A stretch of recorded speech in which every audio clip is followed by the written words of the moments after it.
এইভাবে থাকতে থাকতে থাকতে থাকতে হাসানের পিছনে মেলা দুশ্মন লেগে গেছে। সতের পথে আছে, হকের পথে। রাজুল সাহেব 200 টাকা যে যা দিবেন দিয়ে দেন। এ দেখেন বাবা, কিতাবের মধ্যে লেখা আছে যে ইমামে হাসানকে আপনার কেউ যেন বিষ পান করিয়ে দিয়েছে খাবারের সঙ্গে। কিতাবের মধ্যে লেখা আছে আল্লামা জালালউদ্দিন আহমদ আমজাদি রহমাতুল্লাহি আলাইহি তিনি আপনার খুতবাতে মুহররমের মধ্যে লিখছেন ইমামে হাসানকে আপনার যেন একবার দুইবার নয় 5 থেকে 6 বার ইমামে হাসানের বিষাক্ত বিষ দেওয়া হয়েছে খাবারে মারার জন্য। কিন্তু যতবারই বিষ পান করে, যখন তার আপনার শরীরের অবস্থা খারাপ হয়, কষ্ট হয়, যন্ত্রণা হয়, বেদনা হয়, ইমামে হোসাইন এসে আমার হাসানকে একসঙ্গে করে নিয়ে আমার নবী মুস্তাফার পাক দরবারে গুম্বাদে খাজরায় চলে যায়, নবীর সোনার রওজা শরীফে চলে যায়। আর আপনার গড়াগড়ি করতে করতে আমার রিসালাতের নবুয়াতের কারণে, নবুয়াতের রিসালাতের বারকাতে, নবুয়াতের জন্য বারকাতের রিসালাতের ফায়েজ বারকাতে ইমাম হাসানের পর পর 3 বার বিষ কিন্তু পানি হয়ে গেছে। সুবহানাল্লাহ। বিষে কোনো ক্ষতি করতে পারছেন না, এমন দুশ্মন লেগেছে ইমাম হাসানকে মারার জন্য, কারো কোনো ক্ষতি করেননি। ইমাম হাসান এমন আপনার চরিত্রবান লোক ছিলেন। নবীর খানদানের আদর্শ নীতি সম্পর্কে আল্লাহ পাক কোরআন শরীফে যাদের আপনার আদর্শ নীতির কথা বলেছে, যেমন নবীর কথা বলেছেন, নবী হলেন উত্তম চরিত্রের অধিকারী। আল্লাহর কোরআন যেমন সাক্ষ্য দিয়েছে ওয়া ইন্নাকা লা আলা খুলুকিন আযীম, 29 নম্বর পারা সূরা আল কালামের আপনার 4 নম্বর আয়াতে আল্লাহ পাক জানিয়ে দিয়েছে, হে নবীগণ এবং নবীগণ আপনাকে আমি সমগ্র জগতের মধ্যে উত্তম চরিত্রের অধিকারী বানিয়েছে। তো নবীর খানদানকে, নবীর আলাউলাদকে আল্লাহ পাক দুনিয়ার হার নাপাকি থেকে খুব পাক পবিত্র বানিয়ে দিয়েছেন। আল্লাহ চান নবীর খানদান সব সময় পাক পবিত্র চান। উঠিয়ে দেখুন 22 নম্বর পারা আল্লাহ পাক বলছেন ইন্নামা ইউরিদুল্লাহু লিযুহিবা আনকুমুর রিজসা আহলাল বাইতি ওয়া ইতাহিরাকুম তাতহীরা, নিশ্চয় আল্লাহ তো এটাই চান হে নবীর বংশের মানুষেরা, তোমাদের ভিতর থেকে সমস্ত রকম খারাপি নাপাকিকে দূর করে দিয়ে আল্লাহ খুব খুব তোমাদের পবিত্র বানিয়ে দিতে চান। জোরে বলেন সুবহানাল্লাহ। যাদেরকে আল্লাহ পাক পবিত্র বানিয়েছেন এবং বানিয়ে দিতে চান নবীর বংশে, ওই জন্য তো ইমাম হাসান কি আপনার কমা হতে পারেন। ইমাম হাসানের আখলাক, চরিত্র, নেচার, কালচারে কোনো কমতি থাকতে পারে না। না মুসলমান, এমন তাকওয়া পরহেজগারওয়ালা ব্যক্তি আমার হাসান, এমন আপনার ইমানদার ব্যক্তি ছিলেন আমার হাসান, যে আপনার মানুষ তো একবার আপনার হজ করতে যেতে পারে না, তিনি মদিনা থেকে মক্কা পর্যন্ত জীবনে আপনার ইন্তেকালের পূর্বে পর্যন্ত পায়ে হেঁটে 25 বার আপনার হজ করেছেন। বলেন সুবহানাল্লাহ। কিন্তু এই খবর তো কেউ জানে না। ইমাম হাসান কবার হজ করেছেন আর কিভাবে হজ করেছেন। ইমাম হাসানের ঘোড়ার অভাব ছিল না, ইমাম হাসানের উটের অভাব ছিল না। সবাই বলতো হুজুর উটের উপরে চাপেন, কিন্তু হাসানের তাকওয়া পরহেজগারি দেখেন রে বাবা। হাসান পাক বলতেছিলেন জি বাবারে বন্ধুরা, আমি পায়ে হেঁটে হজ করে গেলে যে সওয়াবটা পাবো, ঘোড়ার পিঠে উটের পিঠে চাপলে সেই সওয়াবটা কিন্তু পাবো না। এত বড় তাকওয়া পরহেজগারিওয়ালা ব্যক্তি মুসলমান ইমামে হাসান রাদিয়াল্লাহু তাআলা আনহু, তিনি আপনার 25 বার আপনার পায়ে হেঁটে হজ করেছেন। এ মুসলমান আব্বা জানেরা, আপনার কেরালার একটা ব্যক্তি শিহাব চতুর না কি নাম বলছে, পায়ে হেঁটে ভারতের কেরাল থেকে মক্কা মদিনা সফর করে আসলো। গোটা বিশ্বের মানুষ জানতে পারলো, ফেসবুক সোশ্যাল মিডিয়াতে আপনার হাঙ্গামা হয়ে চলা, কত রকমের খবর তোলপাড় চলছে। কিন্তু বেরাদার, যারা আপনার শরীয়তের হুকুম যাদের ঘরে তৈরি হয়েছে, নবীর ঘরে যে কোরআন নাজিল হয়েছে, ওই নবীর খানদানের নবীর নাতে, নবীর নওয়াজা মা ফাতেমার কলেজার টুকরা আমার ইমাম হাসান একবার দুইবার নয়, আরে আপনার চতুর্থ একবার আপনার হজ করেছে পায়ে হেঁটে। কিন্তু আমার ইমাম হাসানের এক কদমে যা ফায়েজ বরকত আছে, বিশ্বের কোন চতুরের পাবে না, বিশ্বের কোন মানুষ পারবে না। ইমাম হাসানের একটা কদমে যে ফায়েজ বরকত আছে। কেন? এই নবীর নওয়াজা মা ফাতেমার বেটা তো ওই ইমাম হাসান কে 3 বার বিষ পান করিয়ে দিয়েছে, ইমাম হাসান কিন্তু বেঁচে। এবার বাবা জয়নাব আর জায়েদা, তো জায়েদা বলছে বোন রে তোরও স্বামী আমারও স্বামী ইমামে হাসান, বারবার স্বামীকে কষ্ট দিচ্ছে, কোন দুশ্মন লেগেছে রে বোন? তো নবীর রওজা শরীফে গিয়ে একটু দোয়া করে আসি আমার স্বামীর জন্য, তুমি একটু ভালো করে জোগাও। এই আপনার কি বলছে ইমামে হাসানকে জোগাও দিয়ে জয়নাবকে জোগাতে দিয়েছে।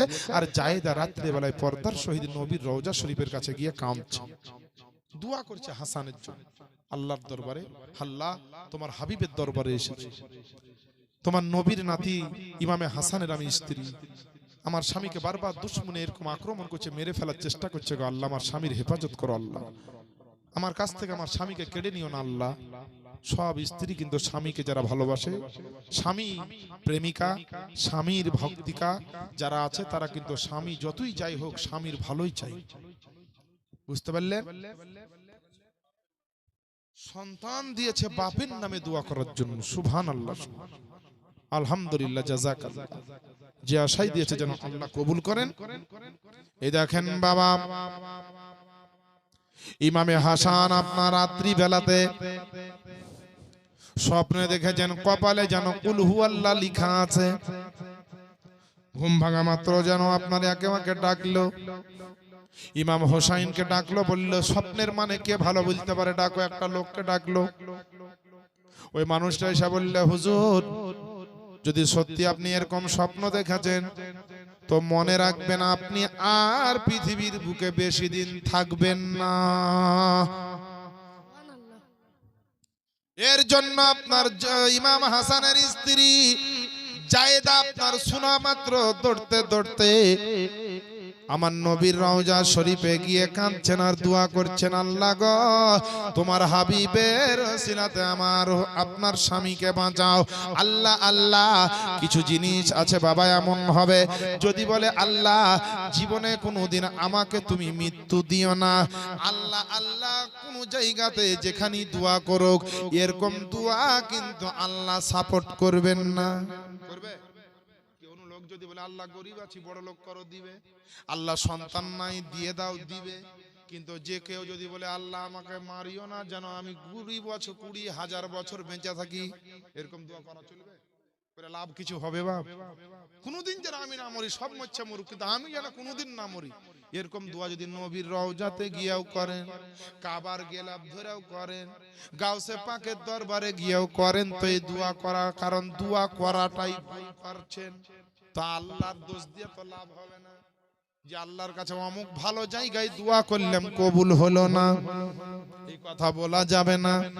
কেউ যদি এখন বলে আল্লাহ গো আমি আপনার 75 বছরের বয়স হয়েছে, আমি আপনার আজমির শরীফে এসে বলছি আল্লাহ আমাকে আবার 25 বছরের জওয়ান করে দাও, সম্ভব? আল্লাহর কাছে সম্ভব। এরকম চাওয়া পাওয়া কি মনের ভিতরে ঠিক হয়? বলেন, প্রশ্ন ঠিক হলো, উত্তর এই দোয়াটা করা কি ঠিক হলো? আল্লাহ চাইলে আপনাকে বুড়া থেকে জওয়ান করে দিতে পারে, আবার বাচ্চাও করে দিতে পারে, ওটা তো আলাদা বিষয়, কিন্তু স্বভাব পাই না, সব জিনিস সব জায়গায় চাইতেও হয় না। আমার বাপজিরা ভাইয়েরা, ইমাম হাসানের জন্য বিবি জায়েদা আপনার কেঁদে কেঁদে দোয়া করছেন, আল্লাহ আমার স্বামীকে তুমি আমার কাছ থেকে কেড়ে নিও না, কিন্তু আল্লাহ পাকের কুদরতি কলম আগেই চালিয়ে দেওয়া আছে, কোন তারিখে ইমামে হাসান আপনার শাহাদাত বরণ করবেন, কোন তারিখে ইমাম হাসান আর ইমামের হাসানের স্ত্রীগণ পৃথক হবে, আলাদা আলাদা জগতে চলে যাবে, আল্লাহ পাকের কলম আগেই চালানো আছে। বিবি জায়েদার দোয়া করছে, হযরত ইমামে হাসান রাত্রি বেলাতে আপনার কড়া সিকিউরিটির মধ্যে থাকতো, কারণ 3-4 বার তাকে বিষ পান করা হয়েছে, আবার যেন কেউ পান না করিয়ে দেয়, আবার যেন কেউ বিষ খাইয়ে না দেয়, খেজুরের সঙ্গে মধুর সঙ্গে বিভিন্ন রকম ভাবে ইমাম হাসানকে বিষ পান করানো হয়েছে, খাওয়ানো হয়েছে। ইমাম হাসানের বিবি আপনার হযরত জয়নাব ইমাম হাসানকে আপনার দেখতেছেন, আর জয়নাব আর একজন আপনার ইমাম হাসানের স্ত্রী জায়েদা নবীর রওজাতে কাঁদছেন। এদিকে রাত্রি বেলায় স্বপ্ন দেখে আর পরে ইমামে হাসান ঘুমিয়েছিল রে বাবা। আর ইমাম হাসানের স্ত্রী জয়নাব দেখলো হুজুর যখন ঘুমিয়েছে, ইমাম হাসানের পায়ের কাছে মাথাটা রেখে হযরত জয়নাবও ঘুমিয়ে গিয়েছে। আর ওই ফাঁকে কোন দুশমন ঢোকে, ইমাম হাসান যেই কলসি মশকের পানিটা পান করত, তার উপরে একটা কাপড় দিয়ে আপনার সুন্দর করে গিট মারা আছে। তবুও মুসলমান ওই গিটটা না খুলে কাপড়ের ওপর দিয়ে চালনার মতো চালতে চালতে এত আপনার মিহি বালির মতো ছোট ছোট আপনার কণার মতো আপনার বীজ জহর চূর্ণ বীজ, অর্থাৎ আপনার জহরের সঙ্গে জহর চূর্ণ হীরা চূর্ণ জহর, আর তা জরকা কাঁচের যে গুঁড়োগুলা দেখতে পান মিহি মিহি পাতলা পাতলা ছোট ছোট কণা কণা বালির চাইতে আপনার ছোট ছোট দানা, ওইগুলাকে আপনার কাঁচের মতো গুঁড়ো বলছে হীরা চূর্ণ জহর, মানে ওই হীরার গুঁড়ো করে এরকম আপনার মুলিমিন বানা হয়েছে, তার সঙ্গে মারাত্মক বিষ মাখানো হয়েছে। আর ওই বিষটা আপনার পানির সঙ্গে কে যেন মিশিয়ে দিয়েছে, কেউ জানে না, কেউ জানে না। ইমাম হাসান আপনার রাত্রি বেলাতে যেমনই আপনার গভীর রাত্রে আপনার ঘুম ভেঙে যায়, বিবিকে বলছে বিবি গো এমন একটা স্বপ্ন দেখলাম, এমন একটা আপনার দৃশ্য দেখলাম আমি ইমামে হাসান। বলে কেন গো কি হয়েছে হুজুর? বলে কারবালার প্রান্তরটা দেখতে পেলাম, ইমাম হোসাইনের অবস্থা দেখতে পেলাম, জয়নাবের ব্যাপারটা দেখতে পেলাম, আমার মা ফাতেমা আমার আলিয়ে মর্তজা যেন কিছু খোঁজাখুঁজি করছেন, আমার নানা মুস্তফাকে দেখলাম যেন কিছু খোঁজাখুঁজি করছেন, আর আমার মা ফাতেমা আলী যেন আমার দিকে হাত বাড়িয়ে আমাকে ডাকতে আছে। বলে বেটা হাসান তোমাকে এত কষ্ট করে পৃথিবীর জমিনে আর থাকতে হবে না বেটা, তুমি আলামে বারজাখের মধ্যে চলে এসো। কিয়ামত এবং দুনিয়ার মিডিলে যে জগৎটা আল্লাহ বানিয়েছেন ওর মধ্যে তুমি চলে এসো। বলে বন্ধুরে ও আমার বিবি শোনো রে শোনো, আমি এমন ভয়ঙ্কর স্বপ্ন দেখেছি, আমার ভিতর শুকিয়ে গেছে, তাড়াতাড়ি এক গ্লাস পানি দাও। আর ওই পানির কলসিতে বিষ মিশানো পানি ছিল রে আব্বা জানেরা। জয়নাব আপনার তাড়াতাড়ি করে একটা আপনার গ্লাসে করে পানি দিয়ে দিল, আর পানি খানা যেমনই হাসান পাক আপনার পান করে নিয়েছে, এত মারাত্মক কঠিন বিষ মিশ্রিত ছিল, ইমাম হাসান আপনার সুবহানাল্লাহ আর থামতে পারছেন না, সহ্য হচ্ছে না, গোটা পেটের মধ্যে যেন তুফান চলতে আরম্ভ করেছে, পেটের ভিতরে যেন ঝড় উঠে পড়েছে, ছটপট ছটপট করে আব্বা আব্বা করে ডাকে। দৌড়তে দৌড়তে ইমামে হোসাইন আসলো, আসার পরে ধরে নিল, বলে ভাইজান ওগো আমার দাদা, ওগো আমার ভাই, আপনি আমাকে ছোট থেকে বড় করেছেন কোলে পিঠে করে, আপনি আমার বড় ভাই, আপনি কিসের জন্য ছটপট করছেন? বলে বলে বন্ধু ভাই রে শোনো রে শোনো, ইমাম হোসাইন আমাকে আর বাঁচতে দিবে না, আমি আর বাঁচব না, কতবার হয়ে গেল বিষ পান করা, কতবার হলো বিষ খাওয়ানো, আমার শরীরে আবার কে বিষ দিয়ে দিয়েছে পানির সঙ্গে, কিন্তু আমি আর সহ্য করতে পারছি না। ইমামে হোসাইন বলছে ভাই চলো চলো তোমাকে একটু নিয়ে যাই নবীর রওজাতে। ইমাম হাসান বলছে না না, এর আগে 5 বার গেছি, আর আমি নবীর মদিনায় রওজাতে যাব না, কারণ বুঝে নিয়েছি আমাকে শত্রুতে ছাড়বে না, আমি যদি দুনিয়া থেকে বিদায় নিই তবেই শান্তি পাব। আজ কয়েক মাস থেকে আমার এরকম কষ্ট চলছে, আমি হাসান আর সহ্য করতে পারছি না। ইমাম হোসাইন আলিয়া মুর্তজার জুলফিকার তলোয়ার খানা উঠিয়ে বলল, বলে ভাই কে তোমার পানিতে বিষ মিশিয়েছে তার নাম খানা একবার বলো। হাসান বললেন কি করবে? বলে আমি তাকে কতল করে দিব। হাসান বললেন না না, আমি যাকে ভাবছি সে যদি না হয় তাহলে একজন নিরপরাধ ব্যক্তি কতল হয়ে যাবে, আর আমি যাকে ভাবছি আমার পানিতে বিষ মিশিয়েছে সেই যদি আসলে মিশিয়ে থাকে তো এর বিচার আমি আল্লাহ পাকের দরবারে রেখে দিলাম, আল্লাহই করবেন তার বিচার। সুবহানাল্লাহ। হাসান কিন্তু বললেন না যে কে বিষ পান করিয়েছে বা কে দিয়েছে, হাসান বললেন না। এইভাবে তড়পাতে আছে সারা রাত্রি ধরে। ইমাম হাসান বললেন ভাই আর আমার সময় নাই, মনে হচ্ছে চলে যাব। ইমাম আমার বেটা, অর্থাৎ ইমাম হাসানের একটা বেটা ছিল, তার নাম হচ্ছে কাসিম রাদিয়াল্লাহু তাআলা। কাসেমকে নিয়ে ইমাম হাসানকে বলছে ভাই আমার এই ভাতি আমার বেটাটাকে তোমার ভাইপোটাকে তোমার হাতে তুলে দিলাম, এই সন্তানটাকে তুমি ভাতিজা মনে করি না, নিজের বেটা মনে করি। আর বেটা তোমার চাচাকে তুমি চাচা মনে করি না, ওটাই তোমার আব্বা মনে করি, যে যা বলবে তাই শুনি। আমার বেটিকে দেখিও, আমার আওলাদ গুলাকে দেখিও। আমি কারবালার মানজার দেখতে পাচ্ছি, জয়নাবের কি অবস্থা হবে দেখতে পাচ্ছি, আলী আকবরের কি অবস্থা হবে কারবালায় দেখতে পাচ্ছি, আলী আসগরের মাসুম গলায় তীর লাগবে দেখতে পাচ্ছি। এইভাবে জয়নাব, সকিনা এবং জয়নাল আবেদিনের লোহার জিঞ্জির দিয়ে রশি দিয়ে বেঁধে নবীর খানদানকে নিয়ে যাওয়া হবে কোথায়, এই কষ্ট দুঃখ আমি দেখতে পাচ্ছি ভাই। আমার সামনে কারবালার মানজারটা ভাসতে আছে, কারবালার চিত্রটা আমি দেখতে পাচ্ছি। এই বলতে বলতে হোসাইন ভাইয়ের জন্য কলেজা ফেটে যায়। একজন নিজের ভাইয়ের সামনে আর একজন ভাই যদি ছটফট করে মরে কেমন লাগবে বাবা একটু ভাবেন। আর ইমাম হোসাইন আর হাসানের ছোট্ট ভাই 1 বছরের ডিফারেন্সের আপনার বয়স ছিল। দুই ভাই একসঙ্গে ঘুমাইতো, খেতো, বেড়াতো, সবকিছু করে বেড়াতো। আর ওই নিজের বড় ভাই মাথার ছাতা বাপ মারার পরে, মা চলে যাওয়ার পরে, নানা মরে যাওয়ার, নানার ইন্তেকালের পরে ইমাম হাসানের একমাত্র সাহারা ছিল ইমামে হাসান। আর ইমামে হাসান চলে যাচ্ছেন, হোসাইনের কলেজা ফেটে যায়। মাজকুরা বিবি 500 টাকা দিয়েছেন, আল্লাহ যেন দানকে কবুল করেন।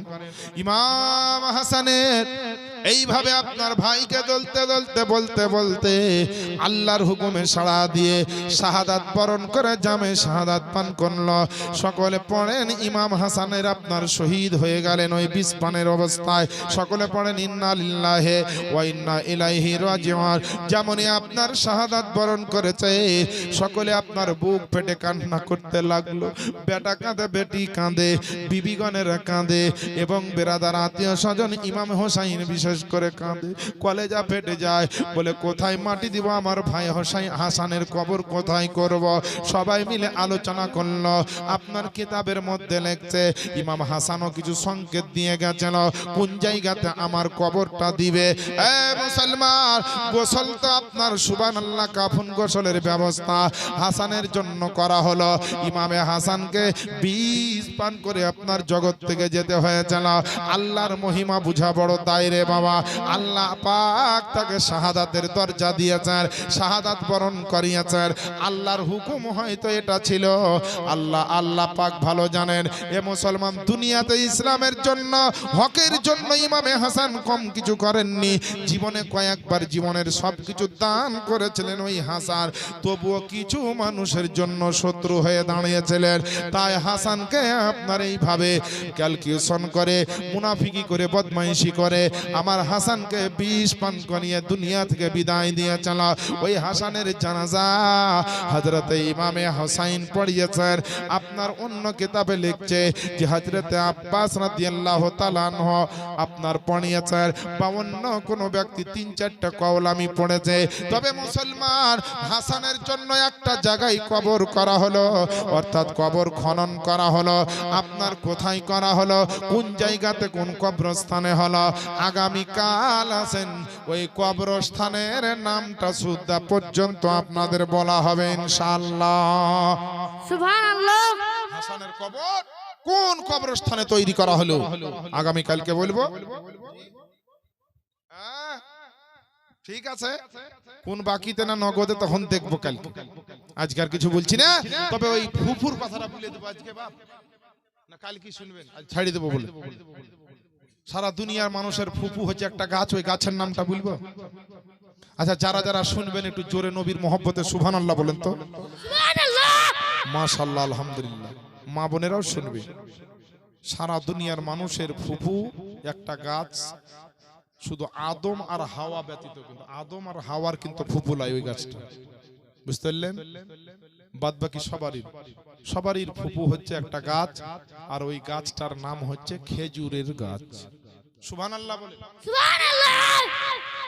আপেলের গাছ থাকলো, আঙ্গুরের গাছ থাকলো, আপনার ভালো ভালো কত ফলমূলের গাছ থাকলো, তো আল্লাহ খেজুরের গাছ কি কেন গোটা জগতের মানুষের ফুফু বানাইলো, কি কারণ? এটাও বলবো, আলোচনা করব, তবে আজকে আর মোটেই না। অনেক মহিলা যাবো করে উঠে কেউ দাঁড়িয়েছেন, কেউ চলে যাচ্ছেন, কেউ মুখ তাকিয়ে আছেন যে ছাড়লি উঠবো। রাত হয়েছে, শীতের রাতে 11টা, মানে অনেক কিছু বুঝতে পারি। আবার কালকে হবে, আল্লাহ যদি হায়াতে রাখেন তো সকলের সঙ্গে কথা হবে, দেখা হবে। ততক্ষণ পর্যন্ত আল্লাহ সবাইকে হায়াতে রাখুক, সকলের হায়াতে বরকত দান করুক, রুজি রোজগারে বরকত দান করুক। আগামী কালকে আসেন, একবারে নিত্য নতুন কয়েকখানা সুপার স্পেশাল বাংলা গজল আপনাদেরকে আগামী কালকে শোনাবো। আজকে আর শোনাচ্ছি না, রাত হয়েছে, আজকে গজলও আর পড়বো না। বেরাদারি ইসলাম, আগামীকালকে সকালে করে আসেন, কালকেও খুব তাড়াতাড়ি উঠবো, তাড়াতাড়ি নামবো, যেন শীতের রাত্রে কষ্ট না হয় কাউরে বাপ, বুঝতে পারলেন? যাই হোক বেরাদার, ইমাম হাসানের কবর কোন কবরস্থানে হলো? হ্যাঁ, হুজুর শামিউল সাহেব বলছেন একটা গজলের একটা কলি কমসে কম পড়ে দেন।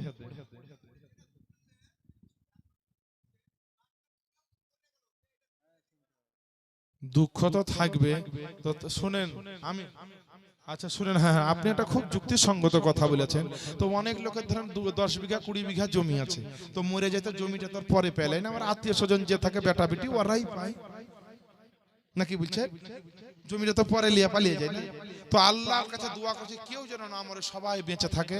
আর যদি বাই চান্স মরে যায় তো তার কবর জিয়ারত করতে যাবো, এখানে যা বলে আসবো কবরস্থানে, যে দেখো খেজুরের গাছটা কেন এই হয়েছিল শুনে এলাম, বুঝতে পারলেন? আমার ভাই রাগ করিয়েন না, হ্যাঁ আমার ভাই খুব ভালো লোক, আমি একটু মজা করার জন্য কথাটা বললাম। ইনশাআল্লাহ কথাটা যুক্তিসঙ্গত বলেছেন। তো এটার একটু বায়ানটা ভাই 2 মিনিটে বললে বুঝতে পারবে, একটু ভালো করে বুঝিয়ে বলতে হবে, তবে বুঝতে পারবে। এর জন্য আমি চটপট করে বলবো না, তাড়াহুড়া করে বললে একটু ভালো করেই বলবো। হ্যাঁ খরচ হচ্ছে তো হোক, বাড়ি খান করবো তো একটু ভালো করেই করবো, খরচ হচ্ছে তো হোক।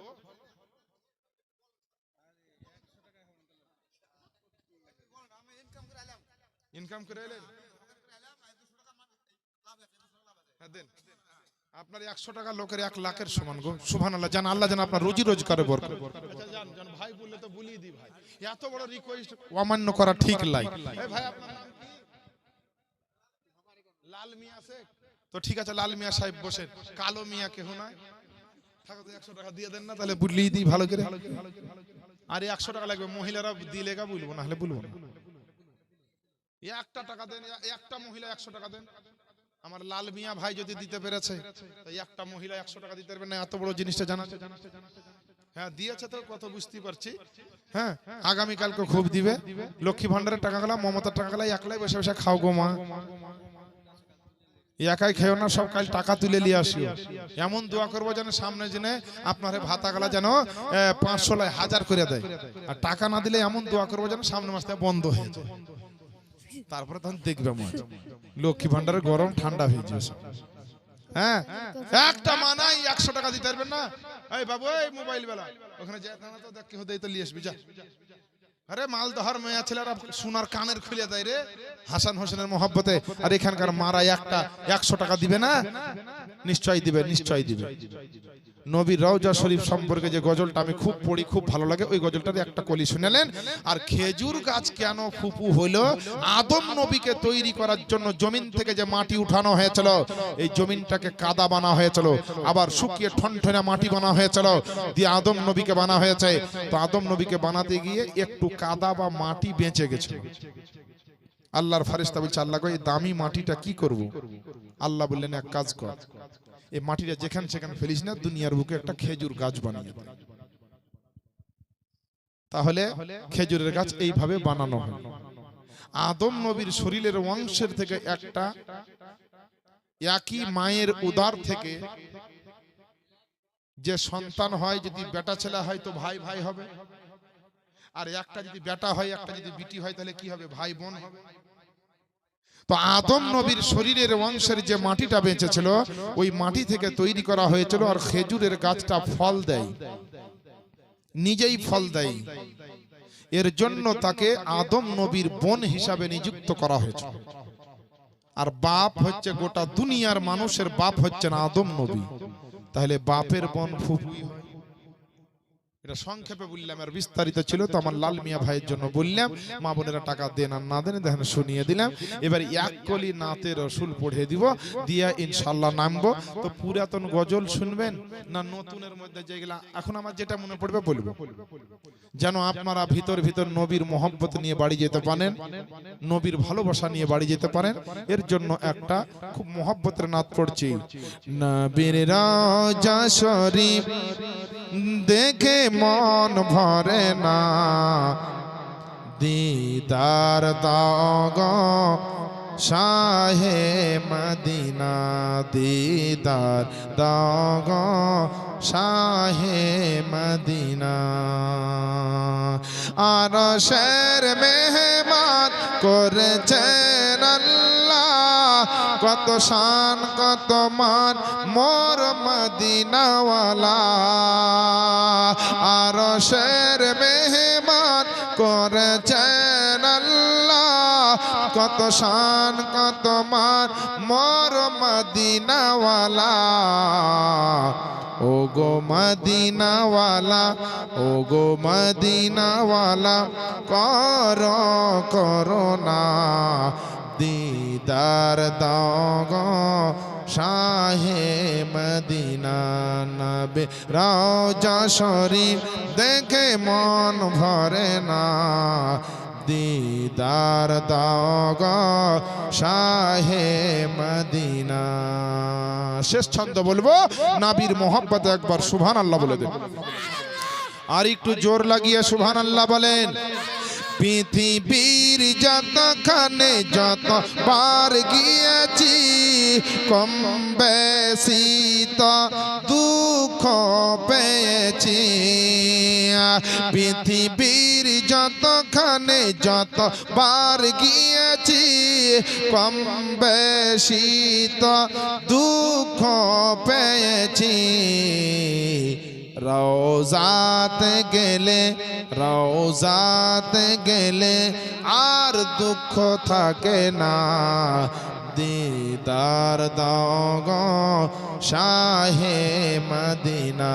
নবী রওজা শরীফ দেখে মন ভরে না, দিদার দাও গো শাহে মদিনা, দিদার দাও গো শাহে মদিনা। বেরাদার, পুরাতন গজলই আজকে আপনারাকে শোনালাম। সুপারহিট দু তিনখান নতুন গজল আছে, কালকে শোনাবো। আল্লাহ বাঁচিয়ে রাখেন। আমার জন্য দোয়া করবেন, আমি আপনাদের সবার জন্য দোয়া করব। যে মাহফিল সাজিয়েছে তাদের জন্য দোয়া করব। আগামী কালকে যেন আল্লাহ দিন ভালো করেন, আবহাওয়া ভালো করেন। সবাই পাড়ায় পাড়ায় বলে সবাইকে ডেকে আনবেন। লোকজন যেন কাল ভর্তি হয়ে যায়। এখানে কোনো রাগ দুঃখ ঝামেলা ঝঞ্ঝট মনের আবেগ দুঃখ কেউ কিছু রাখবেন না। পরলোক অর্থাৎ কবর হাসর মরতে হবে, ওই দিককে স্মরণ করে যাব, কিছু শুনবো, আল্লাহ রসুলের মহব্বতে বসবো, আর যা পারবো দান খায়রাত করে আখেরাতকে সাজাবো। এই নিয়াতগুলা রাখবেন। ছেলেরা করছে, যুবক ভাইরা তাদেরকে ধন্যবাদ।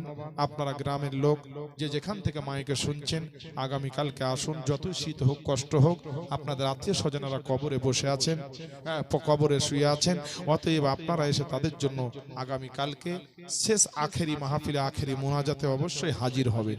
তাহলে আপনাদের আত্মীয় স্বজনেরা বড় আনন্দিত হবে। যাদের